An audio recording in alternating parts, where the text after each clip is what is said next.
If someone offers you this, walk away. In 2016, a man was staying at his friend's cabin in the woods when he decided to go for an evening stroll. A little ways down the trail, he hears someone call out from behind his neighbor's house. He looks up and he sees this skinny guy pop out from behind the building who starts waving frantically at him to come over. Worried this guy could be in trouble, the man takes off running to assist, but when he gets close enough, the neighbor just offers him a fistful of Slim Jims and starts talking about how much he hates his wife. Sensing there was something wrong with this guy, he says no thank you to the Slim Jims and walks away. The next day, the man calls his friend who owned the cabin to ask him what the deal was with his weirdo neighbor. There was silence on the phone, and then his friend just says, "I don't have any neighbors." The police are called, and it turns out his neighbor was really some lunatic who had recently killed his wife and had been hiding out in the abandoned cabin next door.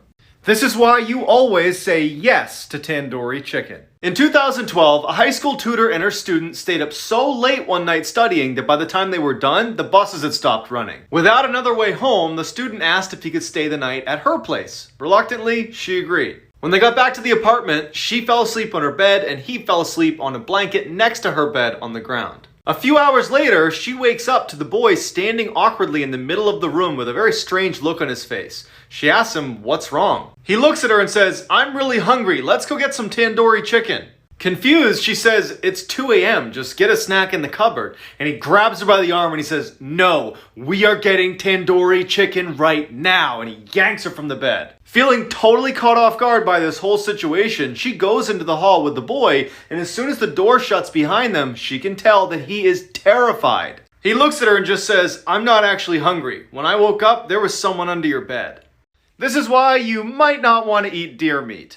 In late 2019, a man and his grandfather were out hunting when they spotted something way off in the distance that just didn't seem right. A deer was howling and then lowering its antlers and charging forward like a battering ram as if it was fighting with another animal. But when they crept closer, they could tell that the deer was all alone and something was definitely wrong with it. The deer was repeatedly ramming its head into a tree, and then finally one of its antlers breaks off and it kneels down and starts chewing on the antler. As they're watching in horror, the deer in a sudden lurching movement gets up on its hind legs and then walks like a human into the nearby lake, goes under, and does not resurface. Turns out the deer had chronic wasting disease, which is a new, highly contagious neurological disorder that drills holes in the brains of those affected and leads to a distinct lack of fear and awareness and is always fatal. And now, scientists are concerned it might spread to humans in 2020. In 1994, Terry and Gwen Sherman purchased Skinwalker Ranch. Terry looks out at one of these tree lines and he notices this huge wolf. The wolf comes over to this calf and immediately has the whole head of the calf in its jaws, just trying to rip it out of the cage. Terry starts firing shots at the wolf. The wolf is just totally unaffected. They decided to go track this wolf, and Terry could easily make out these footprints, but just suddenly stopped. There's no blood trail. There's nothing. It just walked in and vanished. And one night he catches out of his periphery what looks like a kind of mass of something moving around in the trees near his property. He would describe the mass as looking almost like a stealth fighter jet, but really small, and he makes the tiniest of noises against the brush. The lights immediately turn off and it angles itself so it's facing directly at Terry. And he's staring at it and it just flies away. By the spring of 1995, things have gotten really, really bad. One night he's sitting on his porch with his rifle. He notices out on the horizon orangey orb. He describes it as a portal. In the middle of the orange orb is this blue sky. It's as if he's looking through a portal into another world. He can see that a black figure is crawling out of this portal into his property. Following this night with the orange portal, Terry started to notice blue orbs. So a blue orb started showing up on their property, and his 3 dogs are sitting with him that see the orb, and they start growling and barking, and so he lets his dogs go, thinking that maybe they can scare this thing off. And the dogs take off running towards this blue orb. So the next day, when the dogs haven't returned, Terry and his son, they go out looking for the dogs in the forest, and they find 3 stacks of ashes in like little burned out circles as if there had been a fire. And it turned out it was the ashes of his 3 dogs that had gone into the woods. Billionaire by the name of Robert Bigelow, who had invested millions of dollars in National Institute for Discovery Science, specifically to research what he described as high strangeness, which really is just paranormal. So he purchases the ranch, and so they move into Skinwalker Ranch, and these 2 researchers are up on this ridge, kind of obscured and hidden, and they see this orange orb take shape, and you can clearly make out that it's this oval-shaped opening. They see this black human-like creature crawling out of this orange portal onto the ground, and then it starts running up the hill towards them. And they can hear the shale under its feet as it runs up, and it goes right past them. About 30 feet away from them, they're looking at it, and it just barrels past them at a full sprint up into the mountainside. There's been numerous books put together by some of the people that were a part of this NIDS research team, and to this day they believe that what they saw was a result of some paranormal activity. Some hikers came out of the tree line into Johnson Meadows. They notice up ahead what looks like a tent and a campsite. The campsite was definitely abandoned, and it looked totally destroyed. And so later that day, some Madera County sheriffs made their way out to Johnson Meadows. They would search the campsite, and they would find some ID cards, and the name on those ID cards was Sandra Hughes. When Sandra's family heard about the state of Sandra's campsite, they told the sheriffs that Sandra was incredibly environmentally conscious. She would never, ever leave her campsite looking that way on purpose. Something else had to have happened. Over the next 2 days, a massive search was launched to look for Sandra. No one had seen Sandra, and despite this massive search effort over these first 2 days, nothing new was discovered that could lead authorities to where she had gone. But then, 2 days into her disappearance, Sandra Hughes was spotted. Some hikers were cutting through the Johnson Meadows area, and they saw this woman who was just standing off to the side of the meadow. She was by herself. She had no gear with her. She was barefoot. She had a black shirt on. She had blue jeans on. She had a bruise on her face, and she was just kind of standing there as if she was waiting for something. She didn't wave them down. She didn't act distressed. She didn't look like she needed any help. They just kind of saw this person minding their own business, and they walked right on past her. It wasn't until those hikers got to the parking lot that they saw all these missing person flyers out for Sandra Hughes, and they would see the picture of Sandra, and they would see her distinctive blue hair, that they would say, oh my goodness, the barefoot woman we just saw standing in the forest is Sandra Hughes. And so the hikers called the sheriff's office. They headed out to where they had claimed to have seen her, but there was no sign of her, and there was nothing left behind that would indicate where she might have gone. The following day, Sandra's vehicle was located. And the vehicle was actually at the bottom of a ravine. Authorities believed Sandra was driving the car on that road and then hit a tree, and then she rolled off the embankment down to the bottom of the ravine. Someone had pulled out all of the things inside of the car and kind of thrown them carelessly all over the forest floor. The Madera County sheriffs couldn't help but think that this was eerily similar to how her campsite looked. They thought, maybe Sandra got hurt and the injury has impaired her cognitive abilities, and so now, maybe she's lost in the woods and doesn't know what's going on. And so a decision was made to just leave her vehicle where it was. Authorities left a note in the window of her vehicle that said, hey Sandra, we're looking for you. Please call this number. If you see this, your family really misses you. The search for Sandra would continue over the next several days. Nothing new was discovered, but there was one more terrifying twist coming. A year later, Jake Gorba, his wife Victoria, and their 3 young children decide, you know what, let's just pull over and we'll have a quick lunch. They hear their 3-year-old son, named Caden, start talking. He was turned and looking out his open window into the forest, engaged in some sort of intense conversation. And so Victoria looks at her son and goes, who are you talking to? And he would say, there's a woman out there and she needs our help. They turn back to Caden and they say, honey, we don't see anyone out there. And he says, Mom, she's lying face down and she's dead. She had a black t-shirt on, blue jeans on, and blue hair. When the sheriffs met up with the Gorba family, they brought with them a lineup of several women. And Caden looks at these pictures and he picks out 3 pictures. All 3 are Sandra Hughes. The sheriffs would return to that section of Shut-Eye Peak, but like always, there was nothing. As of today, we still have no idea where Sandra is or what happened to her. A 14-year-old boy named Sebastian Guerrero decided to go for a walk up in the mountains, and he wanted to go explore the different caves. There was light coming out of one of the cave entrances, and he's starting to hear sounds. He realizes it's definitely a person, and they're definitely screaming. There also sounds to be a large contingent of other people, and he peeks his head right around the edge of the opening, and he looks inside, and what he sees causes him to just freeze in terror. He would run nearly 10 miles to the nearest police station. The way he described it to police was he basically thought he saw vampires. One of the police officers, his name was Luis Martinez, he would say, okay, kid, bring me to this cave and I'll have a look around. Later on in the day, the other police officers, they realized that Luis and the boy had not returned yet. The police and the Mexican army, they head out to where this cave was. And when they saw what was inside the cave, it would shock the world. Two brothers, Santos and Cayetano Hernandez, they decided they were going to pull off their biggest heist yet.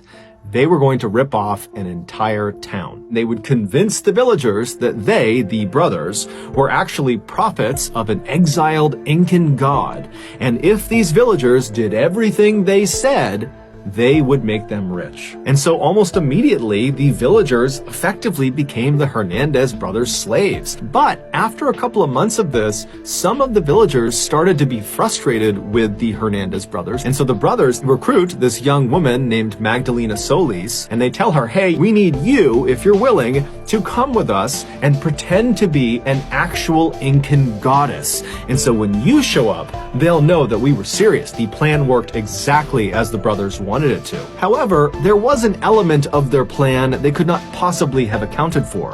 And that was what Magdalena did next. Even though Magdalena was fully aware that what she was getting herself into was an act, it had this profound impact on her. She literally believed she was a reincarnated Incan goddess, and she was not a merciful one. She also was becoming completely delusional. She convinced herself that in order to survive, she needed to start drinking blood. And so for the next several weeks, Magdalena would order everyone in the village to go up to the cave for a blood ritual. She identifies her next sacrifice, and out of fear, the other villagers would launch themselves on top of the chosen sacrifice. She would have the sacrifice strung up to one of the pikes while they were still alive, and then she would carve their heart out while they were alive, and then she would drink their blood. And Sebastian, the 14-year-old boy, poked his head around and looked into that cave.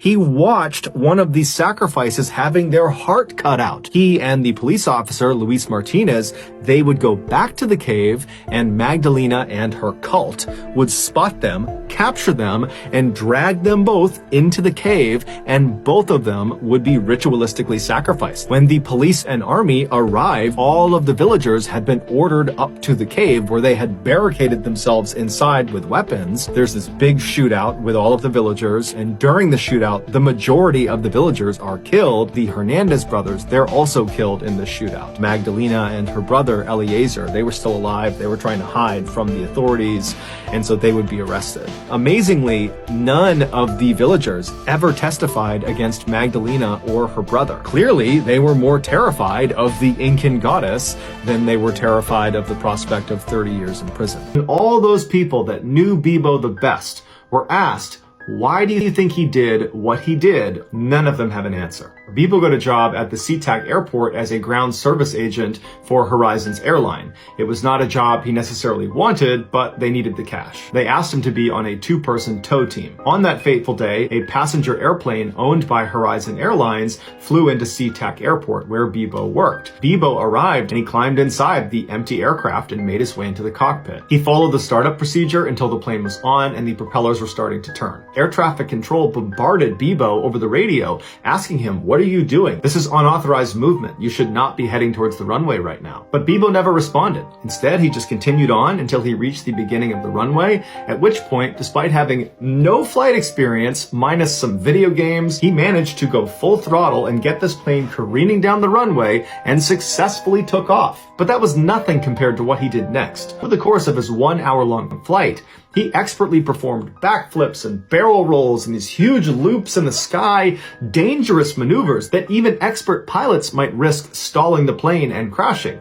But he didn't. It was like he'd been doing this his whole life. The extremely professional, very calm air traffic controller tries to convince Bibo that he really needs to come down and land this aircraft. But Bibo kind of laughs it off and says, you know, I wasn't really ever trying to land this plane. And then in Bibo's most poignant moment, he tells the controller that he's just a broken guy and he's got a couple of screws loose and he didn't know it until now. At 8:45 p.m., the nose of the plane was seen pointed straight down at the earth. 1 minute later, at 8:46 p.m., Bibo intentionally crashed into a small island off the coast of Seattle. He was the only fatality in the crash. The internet gave Bibo a new nickname to commemorate the fact that basically no one could have done this but him.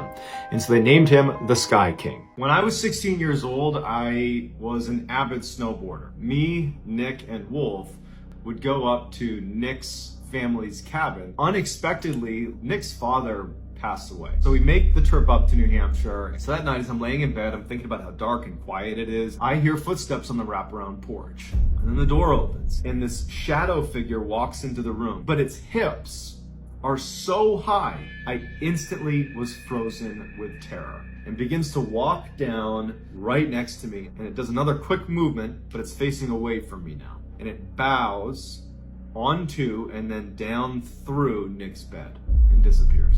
Finally, I hear Nick's mom out in the living room making coffee. And the only thing I could think to do was to just ask, did either of your two sons, Nick's older two brothers, did they stop by? She's like, no. And she just goes, I heard my husband here last night too. We get back from snowboarding and I'm laying in bed and I'm constantly looking over at the digital clock when I heard those footsteps on the wraparound porch again. I cannot move. I'm drenched in sweat just from the few seconds that it's taken this thing to go from the door to the front of my bedroom. The door opens, it walks into the room, goes right past the foot of my bed, and I'm, again, petrified. Walks down the aisle between me and Nick. So it turns away from me and does the same thing it did the night before, folds onto Nick and disappears into the ground. When I heard Nick's mom out in the other room, it was like such a relief. And so I hear her and I go right out to the living room and I tell her everything. At the end of it, or towards the end, she just kind of stops me. She's like, John, I told you yesterday, and again, I heard it last night. That's just my husband. I heard him last night too. You got nothing to worry about. And I was like, no. I felt so helpless. That night I'm laying there, and after all my attempts to keep Nick and Wolf awake, they fall asleep. I hear those footsteps on the wraparound porch. The door opens and I hear the sleigh bells. Everything was the same. It walked into the house, but instead of going down the hallway towards our room, it kept walking into the lofted area. Walks up the stairs, and that's where Nick's mom slept. She was upstairs. I was now coming up on 3 days without sleep, so at some point that night, I did fall asleep, probably just out of sheer exhaustion. Now probably like 5 in the morning, I wake up again and I can hear Nick's mom. It didn't sound like she was making coffee. It sounded like something was wrong. And she's standing over this coffee table at the foot of the stairs and she's crying. Come here. She points to the coffee table and she's down on her knees looking at the table. And now I can tell she's probably crying tears of joy because scratched into the coffee table were the words, I love you. I was like, I'm done. Bodyguard who stood directly behind him was 22-year-old Melvit Altuntaş. He was a Turkish native who for 2.5 years had served on an elite riot police unit. Andre looked down at the podium at his notes, and then he looked up at the room that was filled with journalists and dignitaries, and he composed himself, he cleared his voice, and he began to speak. Behind him, Mevlut, the bodyguard, opened his jacket slightly and continued staring at the back of Andre's head. And then in one swift motion, he drew a pistol and fired 3 shots into the ambassador's back. And then when the ambassador fell to the ground, Mevlut moved on top of him and fired 4 more shots, killing him. Guests started screaming and running for cover. Meanwhile, Mevlut pointed his finger into the sky and yelled, "Do not forget Aleppo, do not forget Syria." And then he began walking around the exhibits, smashing the pictures on the wall before Turkish security forces showed up. There was a gunfight and Mevlut was killed. But regardless of why it happened, what the world remembers from this event is the award-winning photograph that was taken of Mevlut immediately after he committed the attack. 10 days later, Dylan's body was found in an area nobody was searching. In fact, he was found by accident. He was located outside of town, high up a hill in a dense forest, which in order to get there, he would have had to walk the opposite direction of the gas station. But the case gets even stranger because on the day Dylan went missing, there was a lot of snow on the ground, which meant people would have made tracks. But where Dylan was found, there were no tracks anywhere near him. No footprints, no tire tracks, nothing. It was as if someone had dropped him out of the sky. Another strange element of this case is Dylan was found without pants and without boots on. This led investigators to believe Dylan must have somehow made his way to that spot on the hillside in that forest without leaving any tracks, and then once he was there, he removed his pants and his boots. Except dozens of police officers and sniffer dogs were never able to find those pants and boots, despite the fact they should, in theory, be in that immediate area where he took them off. As a result, we may never know the truth about what happened to Dylan. After hours of drinking and joking around, they were standing in the backyard on the patio when they noticed a small slug crawling across the ground. And at some point, one of the boys yelled out, "Hey, someone should eat that." Sam took it as a challenge and said, "You know what? I'll eat the slug." And so he picked that slug up, threw it in his mouth, and he ate it. The next morning when Sam got up, he noticed a dull ache in his legs. So they went to the doctor, and Sam brought up the fact that he had eaten this slug, and it looks like Sam had something called rat lungworm disease. This is an infection most commonly found in rats that's caused by a parasitic worm that can be passed down to snails and slugs if they eat the rat feces that contains the parasite's larva. Based on Sam's symptoms, the doctor informed him that most likely the slug he consumed at that party was a carrier of the parasite. Just a few days after his diagnosis, Sam did develop the rare form of meningitis, and he slipped into a coma for 420 days. When he finally woke up, he was paralyzed, he wasn't able to speak, and he couldn't eat without a feeding tube. He required care 24 hours a day, 7 days a week. These particular officers that would be doing this push-off had been undercover for some time in the area, and so they had a local drug house they used for these types of operations. 2 potential customers came up to the fake drug house. They knocked on the door, and the undercover police officers opened up. They invited them inside, and then once these customers were inside sitting down, they asked the undercover cops if they could buy some drugs. And as soon as the cops heard this, they whipped out their badges, they drew their guns, and they ordered them on the ground. But these potential customers, they didn't get on the ground. Instead, they whipped out their badges and drew their guns, and they said, "No, you get on the ground." Because it would turn out these customers were actually undercover police officers too, but they were from a different precinct, and so neither groups had any idea about the other. They all just eventually lowered their guns and then proceeded to beat the living crap out of each other. After the dust finally settled and all the haymakers had stopped, the 2 groups of police realized their mistake and apologized to each other. He caved and said yes, he would tell them the full story of what happened to Samantha, but they had to get him an Americano coffee, a peanut butter Snickers, and a cigar. Once he had said items, he began to speak. And what he said was so disturbing and so graphic, the FBI still has not released the full transcript of his confession. It would turn out Samantha was not Israel Keys' first victim. He was in fact a serial killer who specifically preyed on completely random people because he enjoyed watching them die. Next day, Luana was found dead in her apartment. When the authorities arrived at her house and began looking at the scene, it did not look like she had died as a result of those injuries. It looked more like some sort of ritual suicide. She was laying on this sofa with her arms over her chest. Next to the sofa was an altar that was adorned with strange occult symbols and ritual herbs and effigies. And on the altar was this goblet with deep, dark red stains on the inside. When they looked at Luana, even though she was fully dressed, underneath her sleeves were all these cuts on her arms, and there were cuts on her legs as well. After her autopsy, the medical examiner said she had died from a combination of blood loss and internal shock from ingesting massive quantities of blood that triggered cardiac arrest. Luana had been draining her own blood into the sacramental goblet, drinking it, and then doing it over and over again until she died. So the theory goes, Earhart and Noonan are making their way to Howland Island. They get off track somehow, and they wind up crash landing 350 miles away on Niku Mororo Island on one of the reefs. Noonan probably dies on impact, and Earhart, who's badly wounded and probably bleeding, she gets onto the island and she makes her way up to that area where that campfire was found. And for some amount of time, Earhart is able to survive off of whatever she had on her in those glass bottles, but in her weakened state and bleeding, at some point she probably attracted the coconut crabs who one night came out and swarmed her, ripped her to pieces, and ate her. In the 1930s, notorious dictator Joseph Stalin began deporting people that he viewed as threats to the regime. The worst fate of anybody deported to Siberia has to be the roughly 7,000 people that were sent to Nazino Island off the western side of Siberia. As the survivors disembark onto this snowy island, they see immediately that there's nothing on it. It's this tiny little island. There's no shelter. There's no food. There's no tools. There's no way to make shelter. They're just totally stranded. Their Soviet guards had promised them a ration of flour, but for the first 4 days, they refused to give it to them, and another 295 people died. And so by the time the guards actually took their boats into shore to give the flour to these people, they were starving to death, and they rushed the boats to try to steal the flour, and the guards began shooting at them, took the flour, and went back out to the water. Almost immediately, cannibalism became a thing, and there were these roving gangs of people who would just go around and murder the weak and eat them.